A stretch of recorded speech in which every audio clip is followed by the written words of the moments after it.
Hello, ഇന്ന് നമ്മൾ ചിക്കന് വേണ്ടി ചെയ്യാൻ പോകുന്നത് ഒരു ചെറിയൊരു മിക്സാണ്. എന്താ വെച്ചാൽ നെല്ലിക്ക, പപ്പായയുടെ ഇല, അതുപോലെ കറിവേപ്പിലയും മഞ്ഞൾപ്പൊടിയും ചെറിയ ജീരകം ഉപയോഗിച്ചിട്ടുള്ള ഒരു ചെറിയൊരു കുറുക്കാണിത്.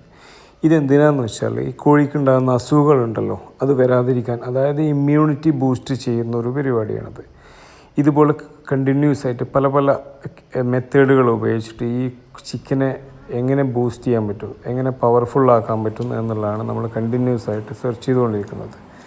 ഇതിൻ്റെ ഭാഗമായിട്ട് നാച്ചുറലായിട്ടുള്ള ഓരോ കാര്യങ്ങൾ ചെയ്തിട്ട് നമുക്ക് ഈ മീറ്റിനെ എങ്ങനെ ക്വാളിറ്റി മീറ്റാക്കിയിട്ട് മാറ്റിയെടുക്കാൻ പറ്റും എന്നുള്ളതിൻ്റെ ഒരു 2-3 വർഷത്തിൻ്റെ ഒരു പരിചയസമ്പന്നത വെച്ചിട്ടാണ് ഇത്തരത്തിലുള്ള കാര്യങ്ങൾ ചെയ്യുന്നത്. എന്തായാലും മുഴുവനായിട്ട് നമുക്ക് അതിൻ്റെ കണ്ടിന്യൂസ് ആയിട്ടുള്ള റിസൾട്ട് പോസിറ്റീവ് ആയതുകൊണ്ട് തന്നെ ധൈര്യമായിട്ട് നമ്മുടെ കുഞ്ഞു മക്കൾക്ക് നാച്ചുറലായിട്ടുള്ളൊരു ഫുഡിൽ നിന്നുണ്ടാക്കുന്ന ഒരു മീറ്റ് നമുക്ക് കൊടുക്കാൻ പറ്റും.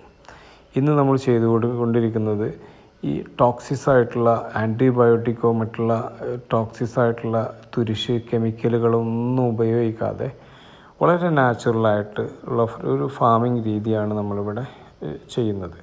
അതുകൊണ്ട് തന്നെ ധൈര്യമായിട്ട് നമ്മളെ കുഞ്ഞു മക്കൾക്ക് കൊടുക്കാൻ പറ്റുന്ന ഒരു ചിക്കനായിട്ടൊരു മീറ്റായിട്ട് നമ്മുടെ ഈ ഒരു പ്രൊഡക്ഷൻ രീതിയാണത്.